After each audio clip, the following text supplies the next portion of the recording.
अमेरिकी राष्ट्रपति द्वारा कल दोबारा से जो भी दवाइयाँ हैं जो ब्रांडेड और पेटेंट के अंतर्गत आती है उन सभी के ऊपर 100% टैरिफ टैक्स लगा दिया है। इसका कहने का मतलब है कि ऐसी कंपनियां जो अमेरिका के अंदर निर्यात करती है और जिसकी मैन्युफैक्चरिंग और पेटेंट वगैरह किसी दूसरे देश में है तो वहाँ पर 100% उसके ऊपर टैरिफ टैक्स लग जाएगा अमेरिका में अगर वो बेचती है।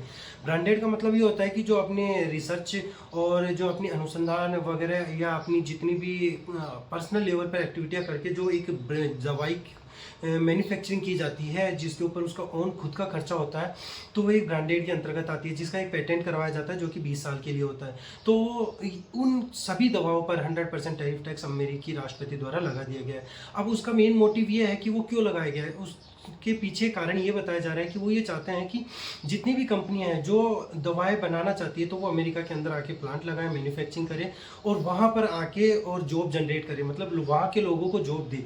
तो क्या होगा कि उनके ऊपर अगर वहाँ पे कोई इंडस्ट्री लगा रहा है या कोई भी मैन्युफैक्चरिंग कर रहा है तो उसके ऊपर ये जो 100% टैरिफ टैक्स है वो नहीं लगेगा। ये सिर्फ उन्हीं के ऊपर लगेगा जो बाहर के देशों में मैन्युफैक्चरिंग यूनिट है और अमेरिका में जाकर के बस बेच रहे हैं, तो उनके ऊपर 100% टैरिफ टैक्स लगेगा।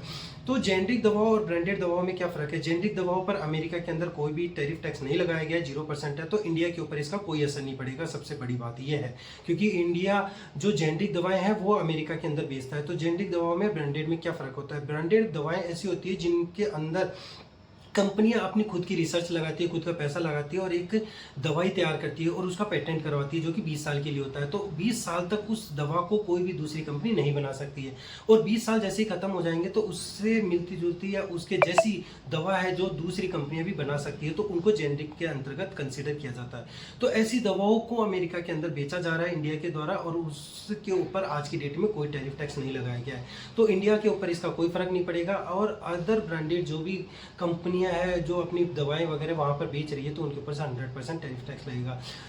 तो वहाँ पर इंडिया के डरने की कोई ज़रूरत नहीं है और मे भी हो सकता है कि आने वाले टाइम पर जेनरिक दवाओं के ऊपर भी अमेरिका जो है कुछ ना कुछ टैक्स लेके आ जाए क्योंकि वो अपनी डिपेंडेंसी जरूर खत्म करेगा इसके ऊपर। अगर जानकारी अच्छी लगी हो तो आप लाइक कर सकते हैं, शेयर कर सकते हैं, सब्सक्राइब कर सकते हैं। Thank you guys.